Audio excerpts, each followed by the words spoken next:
उनके साथ, तो वो लोगों को मौका नहीं मिलता। टीम छोटी होने की वजह से डायरेक्ट टाइम नहीं मिल पाता, लेकिन कोऑर्डिनेशन रहा तो आज सबको समय मिल रहा है। हाँ कि ना?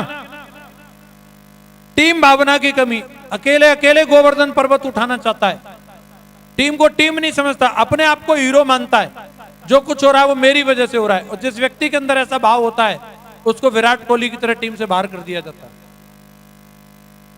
वो अकेला हीरो मानता था। आपस में बातचीत की कमी, लैक ऑफ कम्युनिकेशन, महीनों महीनों बीत जाते हैं, कई लोगों को बातें नहीं हो रही। और ये एक चीज कई लोगों को बहुत पीछे कर देती है, कम्युनिकेशन। परफेक्ट कम्युनिकेशन हो तो हम बहुत सारी एनर्जी, समय और पैसे की बचत कर सकते हैं। उचित सिस्टम की कमी, उनको ये मालूम ही नहीं आज मीटिंग हुई तो अगली कब होगी, कोई सिस्टम ही नहीं उनके पास।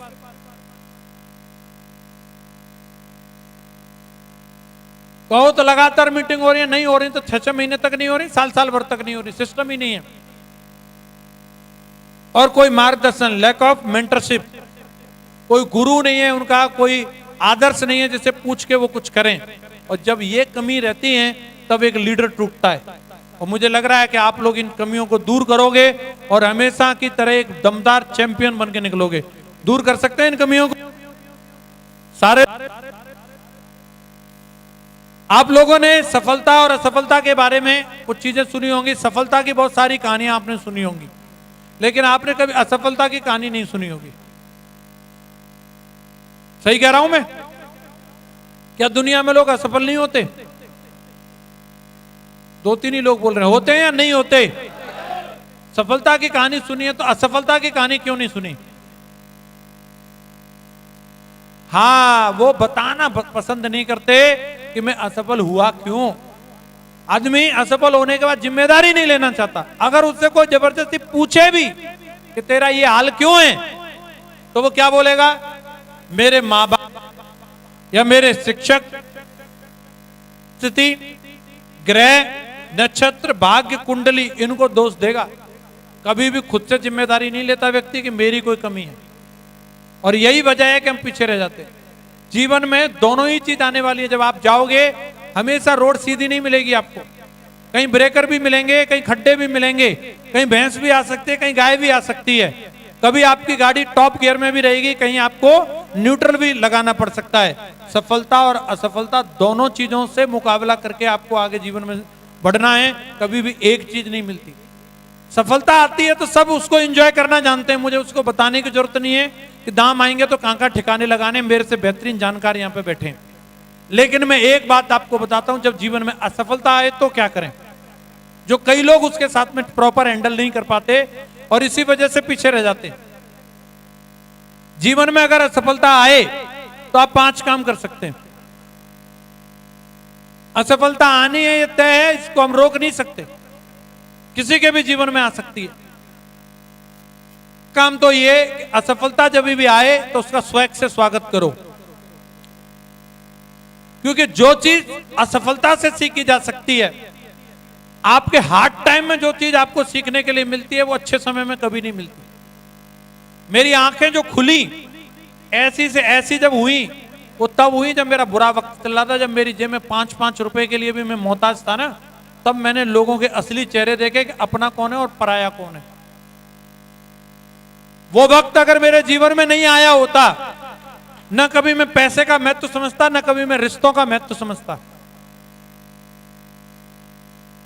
और हर व्यक्ति के जीवन में ये समय आना ही चाहिए, और जब आए तो भगवान को शुक्रिया अदा करो कि मेरी आंखें खोल दी आपने। इस सच्चाई से रूबरू कराने के लिए आपका शुक्रिया, आपने दिखा दिया ये पर्दा हटा करके कौन कैसा है। मैंने बड़े अच्छे तरीके से लोगों को देखा है, और आपके जीवन में अगर ऐसा समय चल रहा है तो आप शिद्दत से खेलो इसके साथ, मोहब्बत से इस समय को काटो। यस या नो? दूसरा काम, असफलता से सीखें। असफलता आई तो क्यों आई? असफल होना कोई गुनाह नहीं है, कोई पाप नहीं है इस दुनिया में। प्रयास किया, असफलता आई, कोई गुनाह नहीं है। टारगेट की कोशिश की, नहीं हुआ, कोई गुनाह नहीं है साहब। लेकिन उससे ना सीखना सबसे बड़ी गलती है। फिर वही गलती करोगे, फिर असफल हो जाओगे। तो हर चीज से सीखो, मेरे से क्या कमी रह गई, कहां मुझे करेक्ट करना है अपने आप को, सीखो, उससे परफेक्शन की तरफ आगे बढ़ोगे। तीसरा काम, राह मत छोड़ो। मेरे 2 साल तक चेक नहीं थे साहब, 2 साल तक एक भी चेक। मेरे घर वालों को लग गया था अब नहीं होगा कुछ। जोर जबरदस्ती से नहीं, लेकिन प्यार से धीरे धीरे बोलते रहते थे, थोड़ी कुछ नौकरी वोकरी भी कर ले, कोई बुराई थोड़ी है, देख दोनों काम करता रही हो। उनको पता था कि ये इसका ड्रीम है और इसकी जिद है, और ये इसको अगर सीधे सीधे बोलेंगे तो टूट जाएगा। मैंने एक ही चीज बताई, मैं अपने ध्यान को भटकाना नहीं चाहता, और मेरा एक ही पूरा फोकस है, मुझे डायमंड बनना है, और मुझे भरोसा है कि मैं बनूंगा। मैंने राह नहीं छोड़ी। शुरू के 3.5 साल की मेरी कमाई 70,000 थी। शुरू के 3.5 साल की कमाई मेरी ओनली 70,000 थी, और उसके अगले 1.5 साल की कमाई मेरी 50 लाख थी। अगर मैं राह छोड़ देता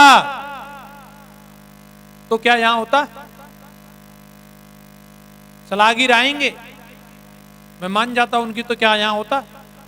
तो राह नहीं छोड़नी, आपको बढ़ते रहना है। अपने उत्साह को बना करके रखें, वक्त कैसा भी चल रहा हो, लेकिन आपके कंधे नहीं झुकने चाहिए साहब। आपकी आवाज बुलंद रहनी चाहिए, समय कैसा भी हो। जब मैं ओमवी सर से मिला था, मैं सच बता रहा हूं, जब मैं वापस डीडी लेके जा रहा था, तो हमारी बाइक में इतनी पेट्रोल नहीं थी कि हम अपने रूम तक पहुंच जाए, लेकिन इस बात का एहसास सर को नहीं था। मैं जब पहली बार जोधपुर गया था, मेरे पास 5 रुपए नहीं थे, मैं महागुरु जी विजयपाल सर मेरा टिकट लेके गए थे, लेकिन वो मीटिंग जब मैंने की थी, ये नहीं कह सकते थे कि मेरे जोश में कोई कमी रही हो उस मीटिंग के अंदर। हेलो, कुछ भी हो, लेकिन एक्साइटमेंट बना रहना चाहिए, चेहरे की मुस्कुराहट। गिरे हो, उस गिरी हुई हालत में अगर तुम मुस्कुरा सकते हो, सबसे बड़े राजा तुम हो। गिरना गुनाह नहीं है, चेहरे का भाव कैसा है। और तुम चढ़े हो आसमान में, और बावजूद इसके रोना रो रहे हो, जल्दी गिरने वाले हो, ध्यान रखना इस बात का। चेहरे की मुस्कुराहट बनी रहनी चाहिए, हाँ कि ना। और 5वीं चीज, स्वयं को कोसे नहीं। मैं तो लट्टू आई हूं, मेरी तो किस्मत ही खराब है, मेरी तो कुंडली खराब है, भटूरा हूं मैं, पूड़ी हूं मैं। वक्त कैसा भी हो, लोगों को कुछ भी लगता हो, लोग गए तेल लेने, स्टेटमेंट गई भाड़ में, स्टाम्प पे लिख के दे दिया मुझे, मैंने कभी नहीं उस पर गौर किया। भरोसा था साला मैं करके दिखाऊंगा, आई एम ए चैंपियन। लोगों को नहीं लगता था कि मैं BMW में चलने लगा, तेरे से पूछ के लूंगा क्या साला। मैं पोर्शे लाऊंगा 2 करोड़ की, तेरे से पूछ के लाऊंगा क्या? हेलो, मैं चलने लायक हूं कि नहीं, तेरी स्टेटमेंट की जरूरत नहीं है। मैं कोसता नहीं खुद को, आया मैं चैंपियन। मैं खुद को रिवार्ड देता हूं, एक से बेहतरीन रिवार्ड देता हूं। खुद को कभी कोसना नहीं है। पुनः प्रयास करें, एक बार फिर देखते हैं, यस या नो। और शुरुआत कभी भी की जा सकती है साहब। अब तक की जिंदगी में हो सकता है कि समय कैसे भी निकल गया हो, लेकिन ये पोस्ट देखो, ये सेफ शॉप की नहीं है, ये मैंने ट्विटर से ली है।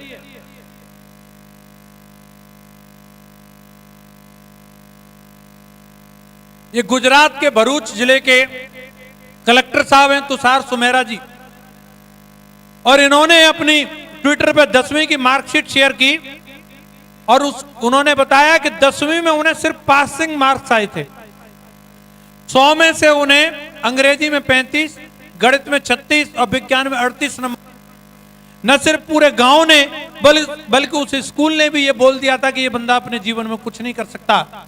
और जो व्यक्ति 3rd class 3rd division, high school 3rd division हो, वो व्यक्ति अगर चपरासी या कोई क्लर्क भी बन जाए तो भी बड़ी बात है। बोलो हाँ कि ना।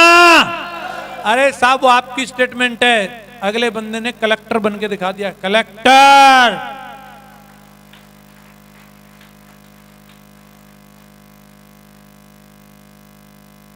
दसवीं तक उनके दिमाग में सटकी नहीं थी, और 10वीं में जो मजाक हुआ होगा उसके बाद ऐसी सटक गई साला। अब मैं दिखाता हूं। और आज मुझे लग रहा है कि अब तक की जिंदगी में आपको भी कोई सटकाने वाला मिला नहीं, लेकिन आज सटक गई होगी। और आज से खड़े हो जाओगे और बोलोगे कि साला अगर कोई 10th क्लास 3rd डिवीजन वाला डीएम बन सकता है तो क्या मैं डायमंड नहीं बन सकता? उससे तो आसानी। यस या नो? भरोसा है? कभी भी शुरुआत की जा सकती है। आप ब्रांड बनना चाहते हैं? कितने लोग ब्रांड बनना चाहते हैं? तो ब्रांड की पहचान बता देता हूं। जब आप मौजूद नहीं होते तब लोग आपकी पीठ पीछे आपके बारे में बातें, उसी को हम ब्रांड कहते हैं। ब्रांड। कितने लोगों की पीठ पीछे बातें होती हैं? सारे लोगों की होती हैं। बधाई हो, आप तो ब्रांड बनने वाले हो। हाँ जी, लेकिन खुद को बेहतर ब्रांड कैसे बनाना है? एक खराब ब्रांड भी होता है, एक अच्छा ब्रांड भी होता है। अच्छा ब्रांड बनाना चाह रहे हैं तो अच्छा ब्रांड बनाने के लिए मैं आपको एक कहानी सुनाता हूं। एक बंदा था, एक कहीं छोटे कस्बे में रहता था और वहां पे एक दुकान पर जाता है। वो जाकर के वो दुकानदार से बोलता है क्या मैं आपका फोन इस्तेमाल कर सकता हूं? दुकानदार उसको परमिशन दे देता है और वो एक नंबर डायल करता है एक लेडीज का और उसको फोन करके बोलता है कि मैं XYZ कंपनी से सो एंड सो बात कर रहा हूं। कुछ भी उल्टा पुल्टा नाम बताया कंपनी का और अपना भी कुछ ऊट पटांग सा नाम बताया और बोला कि हमारी कंपनी लोगों के घर में बने हुए बगीचे की देखभाल करने का काम करती है और मैंने सुना आपके घर में भी एक सुंदर सा बगीचा है। आप अपने बगीचे का काम हमें दे दीजिए, हम उसका बहुत बेहतर तरीके से ख्याल रखेंगे। तो उधर से वो महिला जवाब देती है, नहीं साहब, मुझे आपकी कंपनी की आवश्यकता नहीं है। मेरे घर में पहले से ही एक लड़का नौकरी करता है और मैं उसकी सेवाओं से संतुष्ट हूं। फिर इधर से वो फोन करके फिर से बोलता है, मैडम एक बार आप हमें काम करके देखो, हमारी जैसी क्वालिटी का काम आपको आज से पहले मिला नहीं होगा। और महिला बोलती है कि नहीं, मेरे घर में जो काम हो रहा है मैं उसकी क्वालिटी से संतुष्ट हूं। लड़का फिर तीसरी बार बोलता है, मैडम एक बार काम देके तो देखो, आपको बहुत फायदा कराएंगे, बहुत कम कीमत पे बेहतरीन काम करके देंगे। और महिला बोलती है, मैं उसके काम और क्वालिटी दोनों से और उसके प्राइस से संतुष्ट हूं, मुझे आपकी कंपनी की आवश्यकता नहीं है। और वो महिला फोन रख देती है। इसके बाद वो दुकानदार उस लड़के से बोलता है कि मैं तुम्हें बहुत अच्छे तरीके से जानता हूं, तुमने अपना गलत नाम बता करके, गलत कंपनी का नाम बता के उस महिला को कॉल किया है और मुझे ठीक से पता है तुम तो उसी महिला के यहाँ नौकरी करते हो। भला तुमने उसको इस तरीके से कॉल क्यों किया? तो उस लड़के ने क्या जवाब दिया जानना चाह रहे हैं? लड़के ने बोला, साहब मैं उसी मैडम के यहाँ नौकरी करता हूं, लेकिन कॉल मैंने इसके लिए किया था, कल को अगर कोई मेरा कॉम्पिटिटर उस मैडम को फोन करे किसी मेरी कमजोरी की वजह से, मेरी किसी कंप्लेंट की वजह से, वो मुझे नौकरी से ना निकाल दें, अपनी सर्विस को चेक करने के लिए मैंने कॉल किया था। मैं देखना चाह रहा था मेरी सर्विस कैसी। हम लोग काम तो करते हैं लेकिन कभी लोगों से पूछते नहीं है साहब मेरी सर्विस कैसी रही। सुनना नहीं चाहते। अगर हमसे कोई बोल दे कि सर्विस में सुधारो, हम साला उसी की सर्विस कर दें।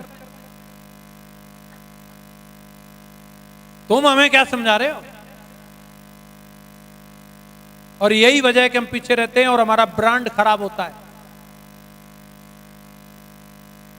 इन बातों को सीखने के लिए पूरे लॉकडाउन में मैंने 5 लाख खर्च किए हैं। तुम्हें मैं फ्री में ही दे रहा हूं, 500 का पनीर मिल गया।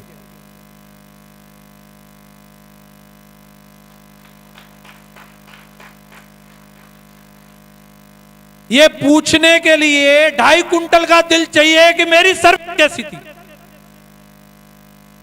बहुत बड़ा दिल चाहिए।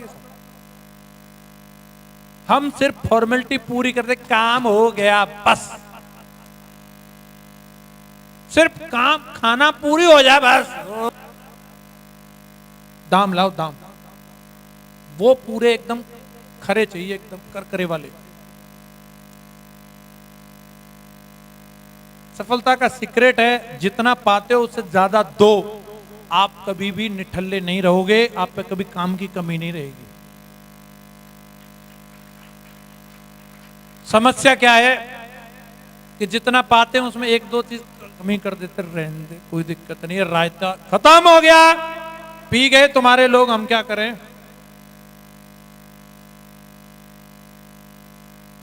मारते लोग, करते हैं ऐसे।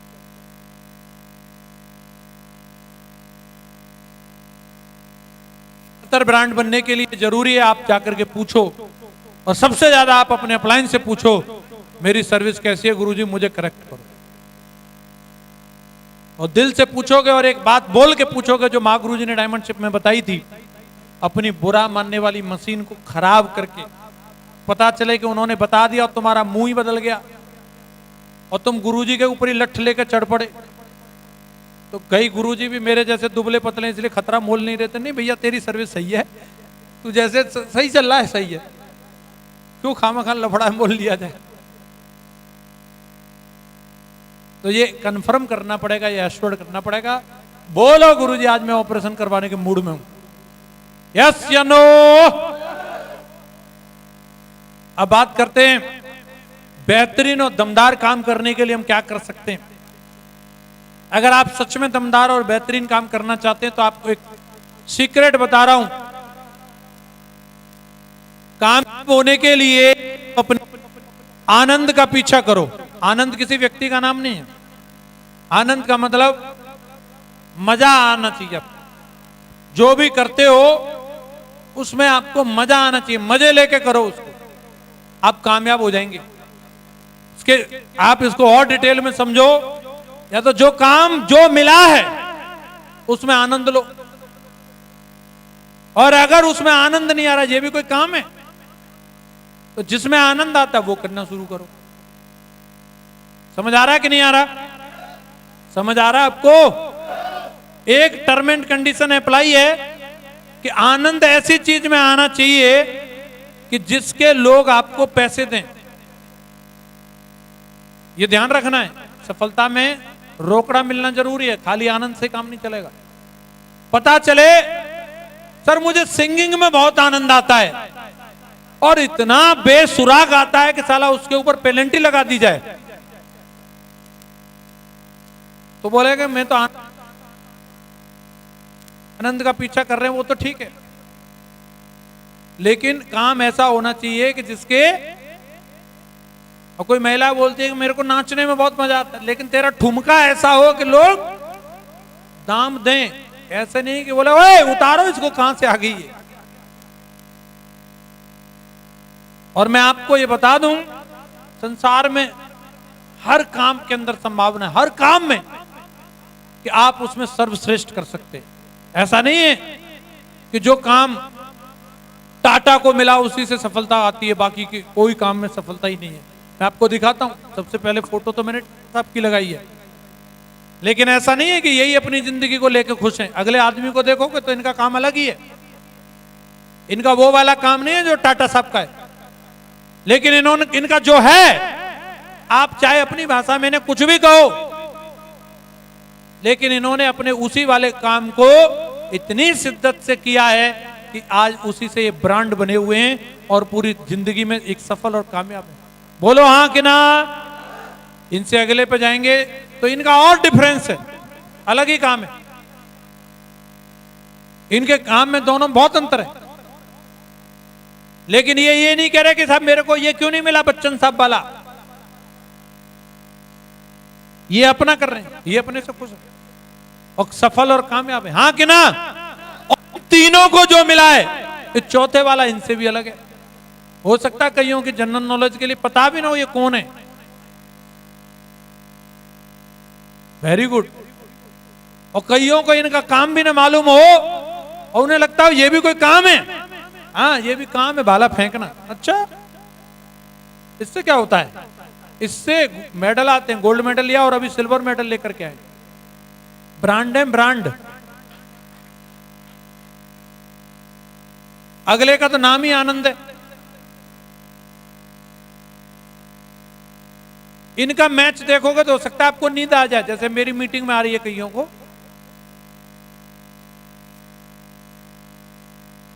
पता ही नहीं चलता हो क्या रहा है। लेकिन इसी से आज इन्होंने पूरी दुनिया में नाम बनाया। कुर्सी पे बैठ की। अगले वाले का बाजा बजाने का काम है, लेकिन ऐसा बजाता है, सब बजाता है। हेलो, एक एक गाने के लिए 2-2 ऑस्कर अवार्ड। और अगली एक स्त्री है, तो सोच रहे होंगे सब पुरुष के फोटो हैं, ऐसा क्यों, कोई आवाज ना उठा दे। उसका नाचने का काम है, तो उतनी शिद्दत से डांस करती है, इतनी शिद्दत से, तुम चाहे कॉमेडी में बुलाओ, कहीं जज बनाओ, कुछ बनाओ, इसका नाच निकल ही जाता है। उसी से इसने पूरी दुनिया में नाम रोशन किया। ब्रांड है, ब्रांड। हेलो, इनको जो मिला है अपने काम में, बस ये क्या ले रहे हैं, क्या ले रहे हैं। और मुझे भी ये समझ में आ गया, कामयाबी का महामंत्र है आनंद। अपने काम में आनंद लेना शुरू करो, और जिस दिन से मैंने शेप शॉप की हर एक्टिविटी में आनंद लेना शुरू कर दिया, उस दिन से कामयाबी मिलने लग गई। कई लोग बोर हो जाते हैं प्लान दिखाने से, फॉलोअप करने से, आकर रोना रोते हैं। 4 प्लान करके आया हूं, और उसकी रोनी सी शक्ल देख के भगवान से प्रार्थना करने का मन करता है कि भगवान करे इसका एक भी प्लान ना हो। तो दुखी है तो क्या करेंगे उसके लिए, बताओ। हैं? कई लोग बोलते हैं मैंने 10 मीटिंग की है, तो दुखी क्यों हो रहा है, कोई करवा रहा है तेरे से मीटिंग? नहीं, कई तो घर में ही सड़ रहे हैं, करना चाह रहे हैं, कोई करवाता ही नहीं उनसे। मुझे तो बहुत मजा आता है अपने काम में, बड़े आनंद के साथ करता हूं। तैयार होता हूं तो बिल्कुल एकदम सेविंग ऐसे करता हूं, साला अगले दिन उगे ही नहीं, इतने बढ़िया तरीके से, एकदम चिकनी, एकदम तरीके से नहा धो के, जेल वेल सब लगा के, पूरा फुसफुस मार के, कौन सी टाई लगानी, ये नहीं कोई भी मिल गई, पूरा सिलेक्शन करके 150 टाई में से पसंद करके, ये वाला आनंद आता है। स्लाइड फ्लैट बना के लाता हूं, फोटो फाटो चिपका के, ये नहीं जैसे चल दी है कुछ भी। बोर हो जाऊंगा तो उसने छोड़ दूंगा, बोर तो हो ही नहीं रहा मैं, फुल मजे आ रहे हैं भाई। आप भी अगर कामयाब होना चाहते हो, आपको लिस्ट में, प्लान में, फॉलोअप में, कोर ट्रेनिंग में, ग्रुप मीटिंग में, FIM में क्या आना चाहिए, क्या आना चाहिए, बस इसके लिए माइंड सेट कर लो। ओम भी सर कई सारी कहानियां सुनाते हैं आपको, दूसरों के घर बस बिस्किट खाने का काम है हमारा, जो जितनी ज्यादा खा लेगा वो उतना ज्यादा कामयाब। तो आज के बाद एक ही डायलॉग, कौन कौन बोल सकता है, आई लव शेप शॉप, बोल के दिखाओ फिर, आई लव शेप शॉप, और इसमें आनंद लो, बड़ी कामयाबी मिलेगी। अब 15 से 20 मिनट की बात और है, और बड़े काम की बातें हैं, आपकी परमिशन है तो बताऊं। हेडलाइन देख के समझ गए हैं सब, है खुशखबरी है, कंपनी ने टारगेट दिया, सबको मालूम है, 9 जून से लेकर के 14 सितंबर का टारगेट मिला हमें। खुशी की बात, अब इस टारगेट को, एडजस्टिंग टारगेट को इतिहास में पहली बार अब 14 सितंबर से बढ़ा के 5 अक्टूबर तक के लिए कर दिया गया।